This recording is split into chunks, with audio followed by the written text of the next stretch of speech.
Hi guys, welcome back to my channel Joy World. In this video I'm going to talk on a poem. तो मैं बात करने वाली हूँ एक पोम के ऊपर। तो विच पोम व्हाट पोम, रुको गाइज मैं आपको थोड़ी देर में बताती हूँ। लेकिन मेरी वीडियो शुरू करने से पहले आपको मेरे चैनल को सब्सक्राइब करना है और नोटिफिकेशन बेल भी दबा दीजिएगा और मेरी वीडियो को लाइक करना है, शेयर करना है। तो ठीक है, वीडियो की तरफ बढ़ते हैं। तो गाइज आज मैं बात करने वाली हूँ पोम इफ के बारे में। पोम इफ रुडयार्ड किपलिंग ने लिखी है। ये इफ पोम के बारे में मैं आपको बात करने वाली हूँ। तो पहले जो है मैं पूरी पोम पढ़ने वाली हूँ और फिर मैं आपको stanza by stanza, line by line ये पोम समझाने वाली हूँ। तो पोम शुरू करती हूँ। If you can keep your head when all about you are losing theirs and blaming it on you. If you can trust yourself when all men doubt you, but make allowance for their doubting too. If you can wait and not be tired by waiting, or being lied about, don't deal in lies, or being hated, don't give way to hating, and yet don't look too good nor talk too wise. If you can dream and not make dreams your master, if you can think and not make thoughts your aim, if you can meet the dream few and disaster and treat those two impostors just the same, if you can bear to hear the truth you have spoken, twisted by knaves to make a trap for fools, or watch the things you gave your life to broken, and stoop and build him up with worn out tools. If you can make one heap of all your winnings and risk it on one turn of pitch and toss, and lose and start again at your beginnings, and never breathe a word about your loss, if you can force your hurt and nerve your sinew to serve your turn long after they are gone, and so hold on when there is nothing in you except the will which says to them, hold on. तो guys जो pome है मैंने पूरी पढ़ ली है। तो अब मैं थोड़ा पोम का इंट्रोडक्शन दे रही हूँ कि पोम में बेसिकली क्या है।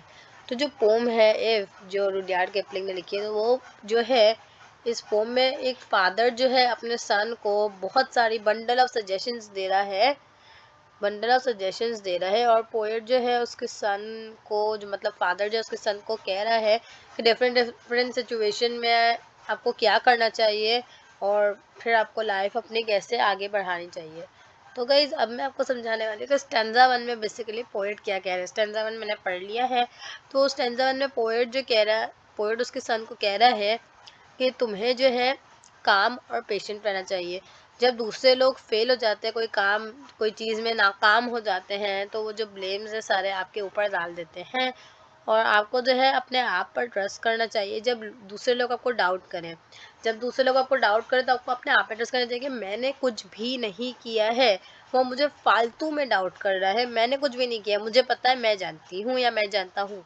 हावेवर उसको जो है अपने डाउट्स के लिए एक रूम बनाना चाहिए और वहाँ पे उसको समझना चाहिए कि उन लोगों ने मुझे क्यों डाउट किया। दूसरे लोग भी उनको भी डाउट कर सकता था, मुझे क्यों डाउट किया। फिर फिफ्थ लाइन में कहता है पोएट कि एक इंसान जो है उसको पेशेंटली सक्सेस के लिए वेट करना चाहिए और सक्सेस से कभी भी थक नहीं जाना चाहिए। Never get tired by success. और बहुत ज़्यादा वेट करके भी आपको थक नहीं जाना चाहिए, क्योंकि सक्सेस उन्हीं लोगों के पास आता है जो कि बहुत ज़्यादा मेहनत करते हैं और बहुत ज़्यादा पेशेंट रहते हैं, उन्हीं के पास आता है सक्सेस। उसके बाद नेक्स्ट जो है पोएट कह रहा है उसके सन को कि दूसरे लोग जो है वो ऑफन आपको झूठ बोलेंगे, लेकिन आप कभी भी झूठ मत बोलना ज़िंदगी में, कभी भी। और झूठ मत बोलना, हमेशा ट्रुथफुल रहना, हमेशा सच्चाई के साथ चलना। और अदर जो है आपको हेट करेंगे, आपको बुरा बुरा बोलेंगे, बट आप उसको हेट बैक मत करना कि वो मुझे हेट करे तो मैं भी उसको हेट करूं। आप हमेशा स्प्रेड करना लहवा, आप हमेशा सबके साथ हंसी खुशी रहना और कभी भी किसी को हेट मत करना। और फिर जो लास्ट लाइन में आते हैं स्टेंजा वन की, तो पोएट उसमें एडवाइस कर रहा है कि आपको बहुत ज़्यादा अच्छा भी नहीं दिखना है और बहुत ज़्यादा आपको वाइज वाइज भी टॉक नहीं करना है, बहुत ज़्यादा टॉक वाइज भी नहीं करना है, मतलब बहुत ज़्यादा वाइजली भी आपको बातें नहीं करनी है। Because if you acts upon all the advices, तो अगर वो सारी एडवाइसेस के जो पोएट ने दी है उन सारी एडवाइस पे ऐड करेगा तो वो बहुत ज़्यादा अच्छा लगेगा और बहुत ज़्यादा वाइज लगेगा कॉमन पीपल के दरमियान। तो उसको जो है बहुत ज़्यादा वाइजली भी बात नहीं करनी चाहिए और बहुत ज़्यादा अच्छा एक्ट भी नहीं करना चाहिए, ठीक है। तो अब हम बढ़ते हैं स्टैंजा 2 की तरफ। तो स्टैंजा 2 में जो है पोएट कह रहा है कि पोएट से ही तो उसको जो है बड़ी बड़ी ड्रीम्स नहीं बनानी चाहिए। You should dream big but never make the dreams is master.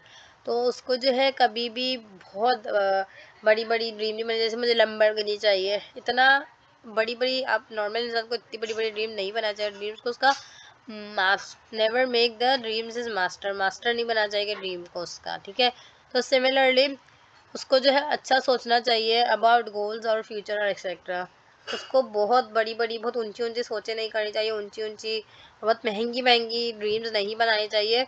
उसको जो है हमेशा अच्छा सोचना चाहिए, उसको अपने गोल्स के बारे में कि आज का मेरा गोल ये है, आज के दिन में मुझे ये करना है और मुझे उसके फ्यूचर के लिए सोचा कि फ्यूचर में मुझे अपने बच्चों के लिए और सबके लिए क्या करना है एक्सेट्रा। और थॉट्स उसके जो भी वो सोच रहा है उसको अपना एम नहीं बनाना चाहिए। दिमाग में जो भी चीज़ें सोच रहा है उसको अपना एम नहीं बनाएंगे, मेरा एम ही है। बिकॉज आपको अगर सक्सीड करना है तो इन लाइफ तो आपको बहुत ज़्यादा हार्ड वर्क करना पड़ेगा सक्सीड करने के लिए। तो mere dreaming and thinking will never lead one two the path of success. खाली आप बैठ के ड्रीम करो, बैठ के सोचते रहो तो आप कभी भी सक्सेस के पाथ पे नहीं पहुंच सकोगे और उसको सही पाथ पे पहुंच सकोगे। और हैंस उसको जो है अपने गोल्स के लिए थिंक करना चाहिए और अपने बेटर फ्यूचर के लिए कि मैं अपना फ्यूचर को कैसे बेटर बना सकता हूँ उसके लिए ड्रीम करना चाहिए। और उसको एट द सेम टाइम बहुत ज़्यादा उसके लिए मेहनत करनी चाहिए और फिर मेहनत करके उसको अचीव करना चाहिए। तो फिर थर्ड लाइन की तरफ बढ़ते हैं। तो पोएट जो है थर्ड लाइन में कह रहा है कि दैट एक को जो है वो ट्रिम्प्यू और डिज़ास्टर से मीट करना ही पड़ेगा। मुश्किलात आएगी बहुत सारी और बहुत सारे ऐसे ऐसे आपके पास सीढ़ियाँ आएंगी जिनको आपको नहीं चढ़ पाओगे उन सीढ़ियों पे। बट आपको जो है तो काम रहना चाहिए। और वो जो दो इम्पोस्टर है जस्ट द सेम, ज़्यादा ट्रीट दोस टू इम्पोस्टर। तो जो दो इम्पोस्टर की हमने पोम में बात की थी कि वो जो दो लोग हैं, दो इम्पोस्टर्स हैं, उनको आपको सब एक जैसा ही दोनों को ट्रीट करना है। नोट दैट फर्स्ट लेटर्स ट्रिम्प्यू and disaster have been capitalized. तो जो दो लेटर वो कह रहे हैं कि ट्रिम्प्यू और डिजास्टर जो है कैपिटलाइज किए गए हैं, तो उसको भी ध्यान में रखना है कि वो एक मेन चीज़ है, मेन है और उसको समझना बहुत ज़रूरी है। तो मैंने बता दिया कि मुश्किलात आएंगी, बहुत सारे ऐसे पड़ाव आएंगे जिसको आप नहीं पार कर पाओगे, लेकिन आपको जो है काम रहना है, पेशेंट रहना है और मेहनत करते रहना है। फिर तो ये जो दो चीज़ें हैं ट्रिम्प्यू एंड डिज़ास्टर, दो एक्सट्रीम है लाइफ के, बहुत ज़्यादा मुश्किल हो जाता है और बहुत ज़्यादा एक्सट्रीम है। तो जो पोएट है उनको इम्पोस्टर्स आई फेक, मतलब इम्पोस्टर्स कॉल कर रहा है, मतलब फेक, ऐसे फेक लोग हैं, फेक कह रहा है कि झूठा है सब। और इधर मेक वन एक्सट्रीमली हैप्पी और मिजरेबल, ठीक है। However, they are not long lasting। तो वो जो है बहुत ज़्यादा लॉन्ग लास्टिंग नहीं है और वो बहुत जल्दी मतलब ख़राब हो जाते हैं और बहुत आपको काम अच्छे नहीं आते और फिर आपको उसको बहुत ज़्यादा सीरियसली नहीं लेना चाहिए, उसको ऐसे ही छोड़ देना चाहिए। फिर फिफ्थ लाइन में पोएट जो कह रहा है कि एक इंसान को जो है वो सच बोलना चाहिए और उसको उसके पास करेज होना चाहिए टू फेस इट जब misuse by other to mislead others. तो पोएट इसमें कह रहे हैं कि speak the truth and should also have the courage to face it. आपको जो है सच बोलना चाहिए और आपके पास इतना करेज होना चाहिए कि आप जो सच बोल रहे हो उसको फेस करने के लिए आपके पास जो है करेज होना चाहिए। और मिसयूज बाय अदर्स, जो आप सच बोल रहे हो वो लोग मिसयूज भी कर सकते हैं और उससे दूसरे लोगों को मिसलीड भी कर सकते हैं। तो उसके पास जो करेज होना चाहिए, see things build by him in broken conditions and try rebuilding them. तो जो है उसके पास इतना करेज होना चाहिए कि वो चीज़ें जो खुद से बिल्ड कर रहा है इन बुरी कंडीशंस में, ब्रोकन कंडीशंस में, तो उसको ट्राई करना चाहिए कि जो है वो उसको वापस से रीबिल्ड कर सके with burn out tools, with what energy और स्किल्स यू हैव। तो आपके पास जो एनर्जी, आपके पास जो स्किल्स है, उससे आप उसको रीबिल्ड करने की कोशिश करो। फिर अब चलते हैं हमारे सेकंड लास्ट स्टैंजा की तरफ, जो कि है थर्ड स्टैंजा। उसके बाद हमारा लास्ट स्टैंजा आएगा, तो बनाते हैं। तो इसमें पोएट कह रहा है कि आपको एक कुछ जो है वो heap of all the achievements and one has made and then take big risk. तो जो है आपको जो मेक तो आपको एक इंसान को जो हीप बनाना होगा ऑफ ऑल द अचीवमेंट, जो भी अचीवमेंट की है उसमें आपको एक इंसान को तो हीप बनाने होगा। वन हैज़ मेड, एक इंसान ने जो है बनाया है, और एक इंसान ने जो है बहुत रिस्क लिए हैं उसको अचीव करने के लिए। In other words, one should never be afraid of doing things that can either make one successful or ruin everything. Pitch and toss, जो हमने थर्ड लाइन में पहले दूसरी लाइन में कि तीसरी लाइन में पढ़ा था, पिच एंड टॉस, तो वही इसमें बात कर रहे हैं कि अगर दूसरे वर्ड्स में हम ऊपर वाली लाइन को समझाए तो वो कह रहे हैं कि आपको कभी भी है ना अफ्रेड नहीं होना चाहिए, ठीक है, ऑफ डूइंग थिंग्स, आप कभी भी डरना नहीं चीज़ें करते हुए।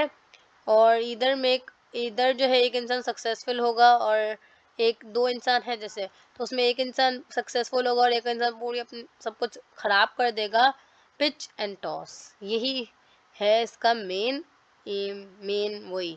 तो अगर एक इंसान जो है फेल हो जाता है, बहुत बड़े बड़े रिस्क लेके वो फेल हो जाता है, तो उसको वापस से शुरू करना चाहिए। उसको शुरू वापस से बिगिनिंग से शुरू करना चाहिए। थर्ड में हमने पढ़ा था, तो वापस से उसको शुरू करना चाहिए। ऐसा नहीं कि अब फेल हो गया तो बस छोड़ के हाथ पे हाथ रख के बैठ गए, नहीं, ऐसा नहीं करना है। आपको वापस से शुरू से करना है, और विदाउट थिंकिंग और saying anything about the loss, जो भी आपने पहले गवा दिया उसके बारे में मत सोचो, और बस वापस से शुरू करो, वो सब भूल जाओ, और उसको बार बार ट्राई करना चाहिए अगेन, जब तक वन सक्सीड, जब तक वो कोई चीज़ अचीव नहीं कर लेता उसको बार बार जो है उसको करना चाहिए। बार बार try again, try again, try again, try again करना ही चाहिए।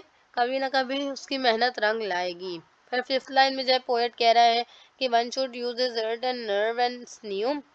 तो जो है उसको अपना दिल, अपनी नर्व्स और अपना स्न्यू जो है उसको यूज़ करना चाहिए। करेज व्हेन वन बिकम्स टायर्ड और फेल। तो करेज, उसके पास करेज होना चाहिए कि जब एक इंसान टायर्ड हो जाता है, एक इंसान फेल हो जाता है, और जब लाइफ के अंदर कुछ भी बचता नहीं है, तो एक इंसान के पास जो है वो स्ट्रॉन्ग विल और पावर होनी चाहिए, और उसके बीच में encourage one two hold on. तो एक इंसान के पास जो है अगर कोई फेल हो जाता है, कोई थक जाता है, तो दूसरे इंसान के पास जो है बहुत ज़्यादा पावर और विल होना चाहिए, और फिर उसको देख के जो दूसरा इंसान है वो इनकरेज होगा और ज़्यादा, और वो होल्ड ऑन होगा, और वो भी अपने अंदर पावर और करेज लाएगा। तो अब हम चलते हैं हमारे लास्ट स्टैंजा की तरफ। लास्ट स्टैंजा में जो है पोएट कह रहा है that while among the common people, मतलब नॉर्मल इंसान, नॉर्मल कॉमन पीपल के अमंग, एक इंसान को जो है must keep his virtues and never behave like them. उस वो जैसा है उसको वैसे ही रहना चाहिए, उन लोगों की तरह उसको बिहेव नहीं करना चाहिए। वाइल अमंग द किंग्स, मतलब बिग पर्सनालिटीज, अब जो किंग होते हैं, राजा होते हैं, उनके पास बिग बिग पर्सनालिटीज होती हैं, तो आपको जो है उनकी तरह नहीं रहना है, आप जैसे हो वैसे ही रहो। And one should never have pride and ego, pride और आप अपने अंदर ईगो ज़्यादा मत रखना। इन अदर वर्ड्स अगर कहें तो पोएट जो है कह रहा है कि व्हेन वन इज़ पुअर, जब एक इंसान गरीब है तो उसके पास जो भी वर्चूज़ है उसको उसके पास रखने चाहिए। एंड जब वो बहुत ज़्यादा अमीर बन जाए तो तब उसके पास, अभी जब वो गरीब है उसके पास जो भी वर्चूज़ है उसको अपने पास रखना चाहिए, और जब वो रिच बन जाता है, और तब भी जब वो रिच बन जाता है, ही शुड नेवर ईगो, तब आपको बिल्कुल ईगो नहीं करना है। तो नेक्स्ट पॉइंट क्या कह रहा है कि that neither foes and enemies, तो neither enemies nor loving friends can hurt one. आपके कोई दुश्मन होंगे, आपके लव वन होंगे, आपके फैमिली और फ्रेंड्स होंगे, वो कभी भी किसी को हर्ट नहीं करेंगे, because of what principles and ideals one hold. तो बड़े बड़े लोग होते हैं, आइडियल वन होते हैं, वो होल्ड करते हैं। One should never give up them. तो एक इंसान को जो है उनको कभी भी गिव अप नहीं करना चाहिए, बस भरते रहो, करते रहो, करते रहो। फिर जो है पीपल जो है often remain dependent on him. लोग जो है वो दूसरे लोगों पर डिपेंडेंट रहेंगे और never allow them to remain completely dependent on him. तो डिपेंडेंट रहेंगे और कम्प्लीटली डिपेंडेंट नहीं रहेंगे उसके ऊपर। द पोएट में ऑल्सो बी सेइंग, पोएट में भी कह रहा हो कि one should never give other too much importance.